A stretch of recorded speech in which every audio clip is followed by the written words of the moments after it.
everyone. We've just seen a marvelous opera about race and inequality and prejudice. And even though that story is 140 years old, of course, those issues still haunt us in this country today, and are still, since Black Lives Matter, making front page news. You might not realize that these are also hot topics in the world of opera.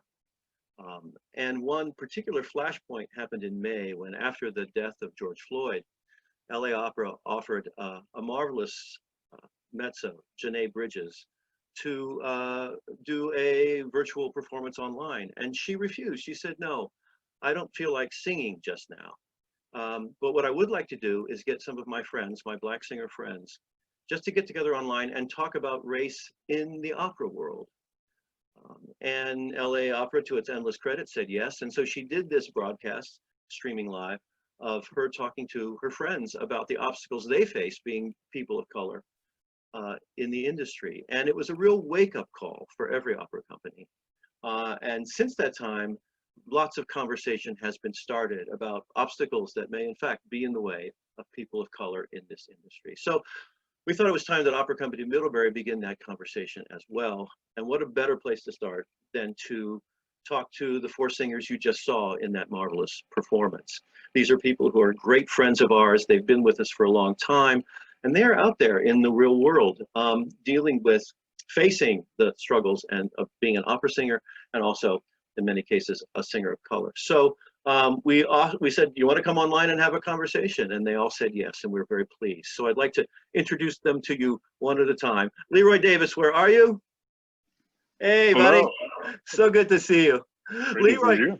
goes all the way back to L'Italiana in Algeria with us, and was in Turandot and Traviata, and now has landed in a really prestigious place, the Ryan Opera Center at the Lyric Opera of Chicago. Congratulations, buddy. How's it going? Thank you. It's been amazing. I'm learning so much, loving the city of Chicago, although thanks to COVID, don't get to see much of it. Well, so good to see you. So you're coming to us from Chicago right now. Yes. Right? That's right. Jamie, Flora, where are you? I'm right here. Hi, everyone. Oh, hey, so good to see you. Jamie is, oh, he goes back with us a long way, all the way to Thais, if you remember, where he wore lipstick. And he starred in several roles and several operas, including Traviata, and a terrific turn as Mitch in Streetcar Named Desire. So just recently was appointed to the faculty at New Mexico University, correct? Yes. Yep. Lobos. So you're coming to us from? Albuquerque, New Mexico. Oh, God. So good to see you, buddy. It's good to see you. Olga, Perez, Flora. Hi, everybody. Yay. Good to see you. I think Olga goes back to furthest. You go all the way back to Onegin, correct? Yeah. Onegin, yeah, that's right. We were younger then. That was a while back.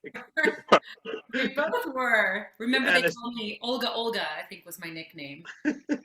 And she, of course, has been in many productions. It was terrifically fun and funny, and recently in Streetcar Named Desire. And you too have been recently appointed to University of New Mexico on their music faculty, correct? Yes, we're really loving it here. It's great. Congratulations, you two. Couldn't happen to better people. And finally, Emily, Michiko Jensen, where are you? Hi, Emily. We first saw Emily in Turandot, and was one of our very first young artist programs. She's now landed in a very wonderful place, Florentine Opera, and as a studio artist there. So you're coming to us from Wisconsin? Milwaukee, Wisconsin. Yeah. Milwaukee, Wisconsin. How's the program? How's that going for you? So far, so good. We're really grateful to still be able to have a season, especially given the pandemic. A lot of things are moving more virtually now as the weather's changing, but still really grateful to be able to at least pursue some version of a season. Yeah, everybody's trying to adapt in one way or another. Mm-hmm. As we did tonight with completing the picture. So let's just jump right in here and just have a free-form conversation. And I want to start with, I think, when we talk about race and this particular art form, here's just a very bedrock question, and that is opera today welcoming to people of color in this country? I'm not talking about singers or people in the industry. I'm talking about the nation. Is it available? Is it reaching out? Is it creating an audience among people of color? And what's been your experience with that? and your feelings about that as we move forward. Anybody?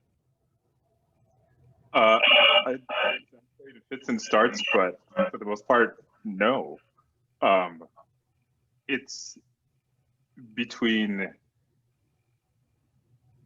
dealing with patrons who have been opera goers for a long time who aren't accepting of people who don't look like them, who are coming to sit down to watch the same shows, between the affordability issue, between the assumption in general that most groups of people of color aren't interested in opera or classical music in general. Mm-hmm. And there have been fits and starts with, as far as outreach and trying to go into communities and introduce kids and young adults to opera, which have worked in some larger cities, but on the whole, we haven't gotten as far as I think we should be. Yeah, I would agree with that. I think opera has been kind of exclusive for different communities, like to a very small group of the patrons that Leroy was talking about. And I remember when I was a resident at Arizona Opera with Olga, they were really going out of their way to try to find more diversity for their patrons. And one of the young artists there was African American, and I said, I asked him why he thought there wasn't more diversity, especially African American people, as part of boards, and his response to me was really eye-opening. It was the first time it really like opened my eyes to what was going on in that situation. That was years ago. He said, because as you know, Phoenix is a very diverse place. And I said, certainly there are plenty of people that have the means in Phoenix that are of color that could participate in this. And he said, you know, Jamie, he said, I like hanging out with you and we have a great time, but I know that you're cool. And he said, it wears me down to walk into a room of a bunch of white people and not know what I'm going to face. Mm. And so if I've got a lot of money, why do I want to put my money into being in a group where I don't know how I'm going to be treated when I walk into that place? Mm. And I was like, whoa, I'd never even thought of it from that context. And so that was really eye-opening to me. I would say I agree as well. It's kind of, I feel like attempts are being made across the board, but in terms of, you know, going to an opera or seeing other singers of color talk about showing up to see a friend perform and being asked if it's their first opera there, even though they had either just performed the night before on that very stage or are currently, you know, passing through town just to spend time with friends, to support a fellow colleague. So the fact that that conversation still happens in the audience is, I would say, it speaks very loudly to how things are going. I will say with various locations, like here being a young artist, we've been told we're one of the most diverse groups of four studio artists that they've had in, I think, ever. So it's interesting to sort of see how the tide is changing. I think representation is huge, and that's what's going to help propel things forward. I mean, my first experience with an opera was as a super at 8 years old with San Diego Opera. And it was only because my father, he just retired, he's a high school chemistry teacher, but he would leave work super early and then go to opera rehearsal at night. And my mother would say, you know, you have 2 young daughters, they need to see you. We need to spend more time together. And his solution was to bring us to a casting call of Butterfly. And so she was like, okay, well, not necessarily what I meant, but it's a great experience. And but in that show, our Butterfly was Japanese. And so my mother, my sister, and I got to speak with her in between rehearsals and even after performances in Japanese. And it was so enlightening, and I didn't realize how powerful that moment was until even years later, to see someone who looked like me, like a member of my family, a person who was on stage, and even hearing her talk about singing other roles, not necessarily having to be Japanese to sing those roles, was huge. And I didn't really notice how big of a moment that was until, years later, pursuing this professionally, going to school and speaking to other friends of the student body saying, oh yeah, I saw myself on stage. And the fact that how is it that all of us have a story like that, but it's not as open to the rest of our audiences or other people who very much love and support the arts and would love to be a part of that support, but are never asked. So that's sort of how I feel. Olga, your thoughts? Sure. I think my colleagues said it beautifully. I think we're starting these conversations, which is a really good seed, but we have a very long way to go. We have a systemic problem in our country where music education in elementary schools in some cases doesn't exist. And in some cases it sort of catch can.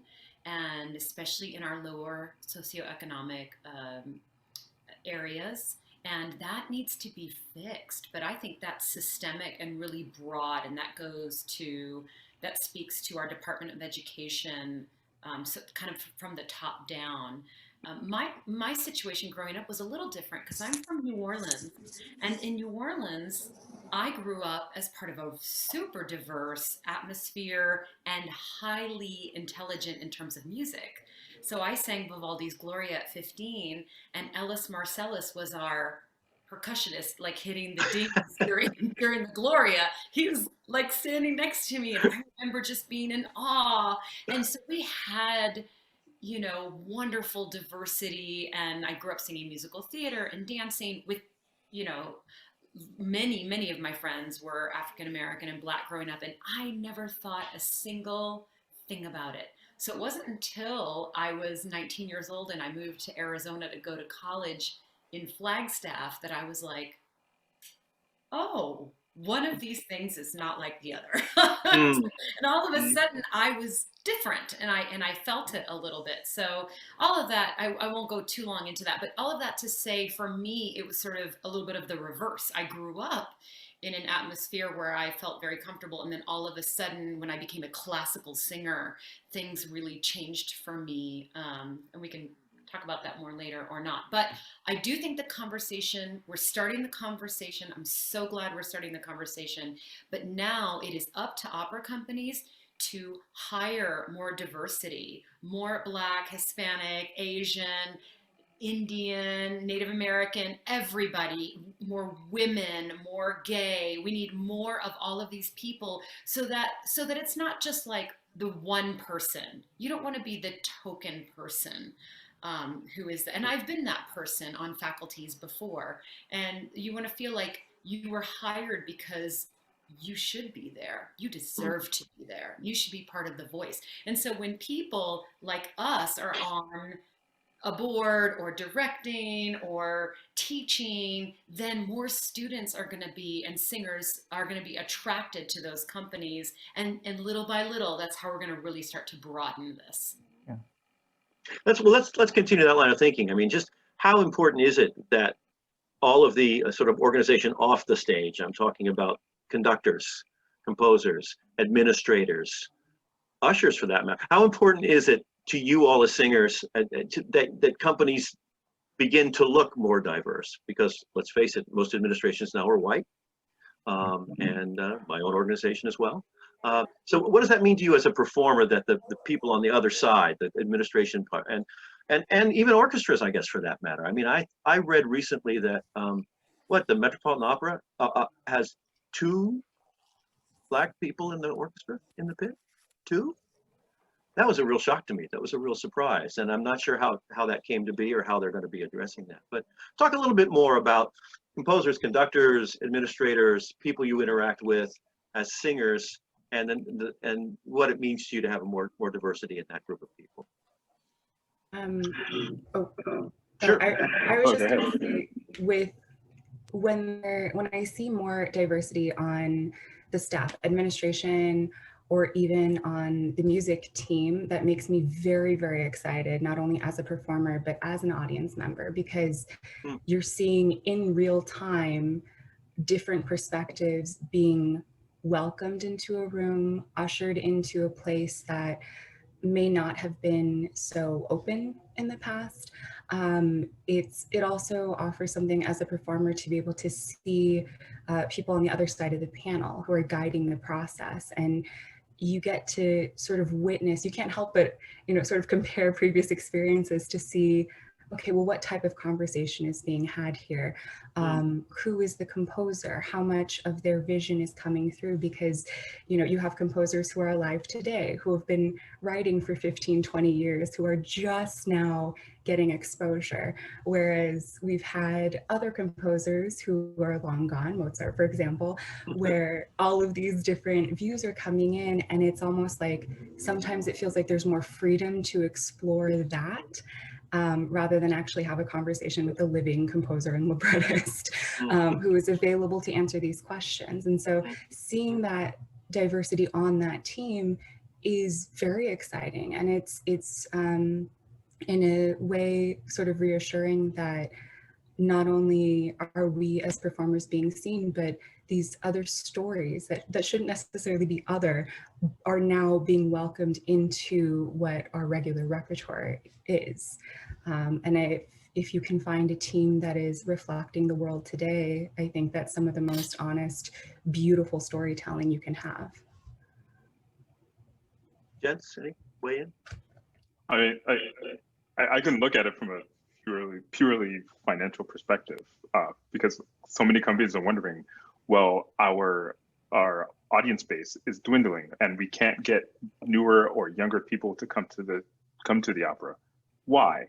Because the stage doesn't represent them. And if we want the stage to represent them, then the people behind the scenes also has to represent the diaspora.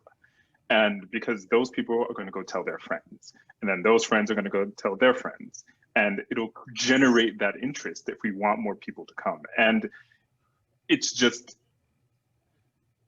I'm just trying to phrase it. You'll see the financial benefits very quickly if the stage and the people behind it helping to create these shows also look like the society at large. Yep. Absolutely. I will say that just to speak to your question about the orchestra, Doug, I did in a mall in the Night Visitors this past year, right before the pandemic. And the first chair violinist was from Cuba, and his mother was the pianist, and it was so fun. I don't know if Emily, if you feel this way, but Spanish is my first language, and it's so fun to get to chat with somebody in the orchestra in Spanish about, whatever, cooking or about music, or it's wonderful to have that experience as an immigrant who has another language, and it enriches the process. So that's what I would say, that I wish companies would look at it from, it really can actually just make it so much better and more fulfilling to the audience if the artists are having these really rich experiences together. I think one thing that I've learned from Olga in the music making process is that Olga is so good at creating community. And one of the reasons I love Opera Company of Middlebury is that Doug is also very good at creating community. And I've learned how music brings communities together. And the loggerheads I think that we're at is that there's a group that wants something that has always been a certain way and wants a certain kind of exclusivity that actually is the antithesis of community building. It's community stakeholding. And I think the more that we're able to actually build community, and I think it goes beyond even just, Emily talked a little bit about composers, and I think Leroy hit it right on the head where money is concerned. It needs to hit them in their bottom line, but I think part of it goes beyond even those two things, and it's what sounds are acceptable. As a teacher now, I have a lot of students, well, I can't make that sound, that's a bad sound. And they may be singing a wonderful pop song. Well, there's some bias there. There's some cultural bias there because pop music is actually a fusion of cultures. It's not classical music. And at least what I teach in my studio is that there is no wrong sound. There's only the sound that you choose to make, just like a painter chooses a color to express something. And so what is the color that you're using to express in any given genre? And if they're studying classical music with me, then we have to learn how to make classical sounds. But that doesn't mean they made a bad sound because they sang predominantly in their chest voice, or they riffed at the end, or they scooped, or whatever that they did. But that's a conversation. I mean, there was you know, how we use percussion, it is Cuban if you hear.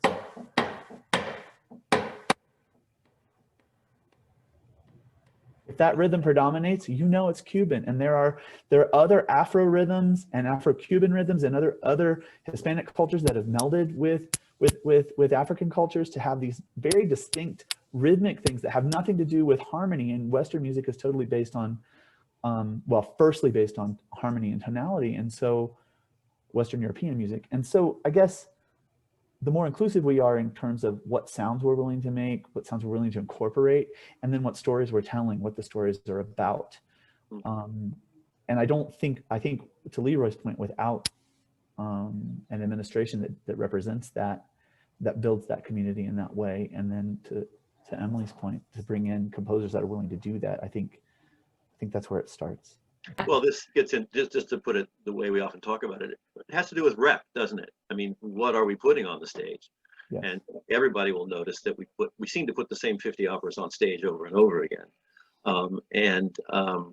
So where are these new composers, or where are these new sounds, or how do we identify them and then open our organizations to taking that bit of a chance? Anytime you do a new opera, it's a chance. Let's face it, you're taking a risk. But how does that happen? If they're there, They're there. people, there are powers that be that want opera to sound a certain way, or at least some powers that want opera to sound a certain way. I mean, there are the Terence Blanchards who are fusing jazz and opera. I did Fire Shut Up in My Bones last summer, and there was a jazz band in the orchestra pit, and it worked. Whoa. And it was amazing. And there are people like Damien Sneed who are not only fusing just classical music, but it's jazz and gospel and R&B, and it works. And these people exist, and they've been around for a while. People have this idea of what opera should be. And I think that's also alienating to a lot of communities, because there, as to Jamie's point, there are all of these other sounds that can be incorporated that might help bring these communities to the table. That's right. I wanted to add something about women. So I belong to a Women in Leadership and Opera group. And somebody a few weeks ago said, I want to do some one acts written by a woman. I'm telling you, it was a thread of like 300 things. I started trying to just take pictures of all of these shows, and I was like, I had no idea there were so many. And now that I'm directing the opera at our university, I was like, great. So I'm going to start to promote some of this kind of music, which is really exciting. But also, I just wanted to say that, you know, let's see, I've been singing professionally for about 20 years. And I've done well over 100 operas, and I've done one with a female conductor. And so, no, two. One this year with Maria Sensi-Sellner, which was great. And then we had a female conductor, I'm sorry, I can't remember her name, at Arizona Opera, who did dialogues. They did dialogues with it was all women except for those male roles, women stage managers, a female director, and a female conductor. And it was so fun and cool to do something. They did that, it was intentional. And so I thought that was really great as well. But you know, Jamie and I work with two pretty famous composers in Cuba who are just silenced by the government. And their music is, we can't get it, you know, can't be printed. And so we do have some of that going on as well. To your point, Doug, about where is this music? Where are these operas? And they both really fuse popular and classical style and jazz. I mean, they really implement those two things together really well, and it's nearly impossible to get music out of Cuba from them. I love the fact that Olga has said the word fun twice, because shouldn't opera be more fun? And doesn't that make it more attractive? And I mean, I'm of an age that if it's not fun, I don't do it anymore. You know? And if we want to bring young people are attracted to what's fun and enjoyable, why can't an evening at the opera be a joyous, fun, dancing in the aisles kind of thing? And I really subscribe to that notion. I really do. That's great. Well, let me go. Since we're going on a little bit here, but I do want to hear what thoughts you might have about any casting issues, because these come up. I think this is probably the most delicate part of this whole conversation. But there is a feeling, and you can probably document it with numbers, that it's difficult, more difficult. It's difficult for any singer to get roles, right? I mean, this is a devilishly difficult business, but that singers of color have a more difficult time. And what are the barriers there, the biases there? Is that conscious or unconscious on the part of the creative teams that you come up with? I wonder if anybody has any comments about that, because we're hearing a lot about it.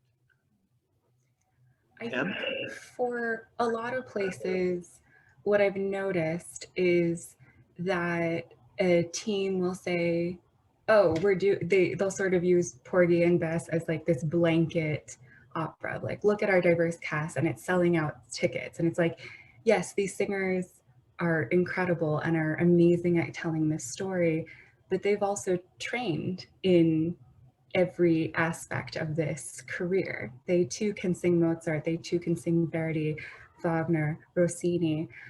So I think sometimes when I wish there'd be a little more imagination with casting, where it should be the voice and the storytelling coming through first. The same, I mean, I know we've had conversations about Butterfly and, you know, who gets to sing it. And it's, to me, that's a story it can be sung by anyone. I just think if there's a way to present work that is beautiful, honest, authentic, without having to put yellow face on or blackface on. There are so many stories out there that I think if we can acknowledge the voice first and the storytelling first, taking the lead on stage is what audiences watch. It's whether or not they might agree with a decision, you know, that continues the conversation.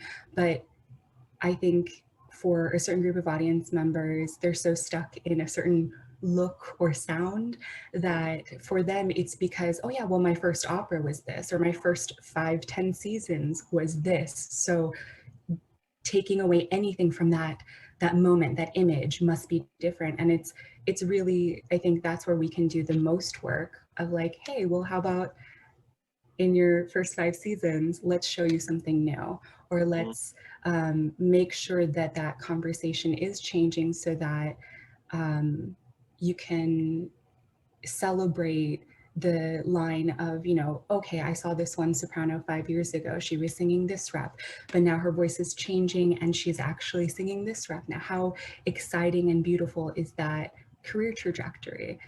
You know, that's sort of how I feel about that.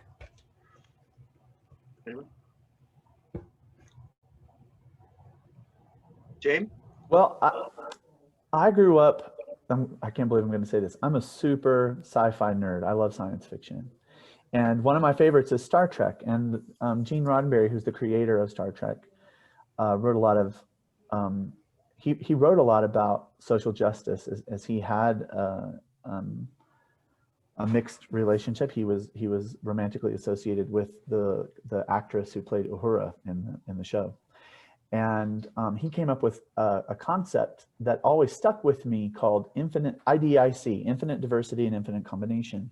And going to Ohio State, which was incredibly more diverse than the small Ohio farm town that I grew up in, I saw that firsthand and I thought, wow, this is awesome. And then I saw it on stage as we had a very diverse cast in the very first opera that I saw at school. And I thought, this is what opera is like everywhere. And then I went, I mean, the I think the Count was black, the Figaro was white, the Countess was Korean. I mean, it was really that way, and I didn't think anything of it at all. It didn't cross my mind as that was different. I thought, oh, this is just, and those were the best voices, and those were the best voices for those parts, and that's what we did. And so I thought, wow, that's how it is. And then as I worked more and more, I saw that that's not how it was. I'm not sure why it was that way when I was at school, but I hope that it seems to be trending that way, and I hope it continues to be that way, at least on stage, more and more. But the issue of access for people of color and for people of just less means to music means that we're limiting who gets to portray these parts and who gets to participate and who gets to be part of the conversation. And if they haven't been portraying these parts, I mean, I don't know what you all have noticed, but I find that a lot of people in administration are former singers or former directors or former conductors, and until we have a critical mass of people of color that are former singers and directors and conductors, we're not going to have a critical mass of administrators who are diverse and represent what's going on. And I think we're trying to make that happen, but I think this balancing act between patrons and making something new is a tough wire to walk right now. Can I just interject? I'm wondering, is it in fact the case that audiences have trouble with this, or is it that administrations think audiences will have trouble with it? Yeah, Oh, both, I think. So Yeah. if you look at you can take a look at society, and a perfect idea would be like advertisements. Now, the last time there was like this older like Cheerios advertisement where there was an interracial couple talking about the cereal, and that garnered so much outrage. For what reason, I don't know, because it's actually representative of real life. And that outrage for me is that it ties into the theater, because a lot of those same people also go to the opera. A lot of those same people have those same ideas. Wow. For some reason, it has to be two Black people or two white people, and not just the sheer diversity that you get in real life. Like my partner Emily and I, like we very rarely get to do shows together, but we are a real life couple. So there are interracial couples, or there are mixed races interacting with each other all the time. And so, but what we constantly see in society is either all white or all Black or all Asian or all Indian or all Hispanic, as opposed to the mixture that you get when you actually look out of the window into the world. and this fear. Oh, sorry. Go. Oh, no, I'm sorry. Go ahead, Emily. Oh, I was just going to say, going back to sort of what everyone has brought up about this fear of losing the bottom line, it's, you know, for some of those supporters who are like, well, if it's not this, then I'm leaving and I'm taking my support with me. It's like, okay, then produce what is really happening in the world and see how many people it speaks to, because I think there is a much larger, even wealthier as a whole group of supporters just dying to find the right place to support. And so if you are offering that, if you're showing that, that's, you know, a place everyone knows they can come to and support these beautiful stories being told, and also knowing that they're welcomed not to just fill some sort of box on a checklist. They're there because they are going to see themselves on stage. That's right. And Doug, just to go to your point of casting, you know, people are talking about colorblind casting as something that gets talked about a lot. And I don't know how much I love that term. And I would prefer it if we would talk about colorful casting. Can we move to more colorful casting? And just like everybody I think here has said, you know, we have an array of beautiful sounds and richness in our diverse culture. Why aren't we highlighting that more? I do believe if we bring that to the masses, that the audience will respond. That's beautiful. That's just beautiful.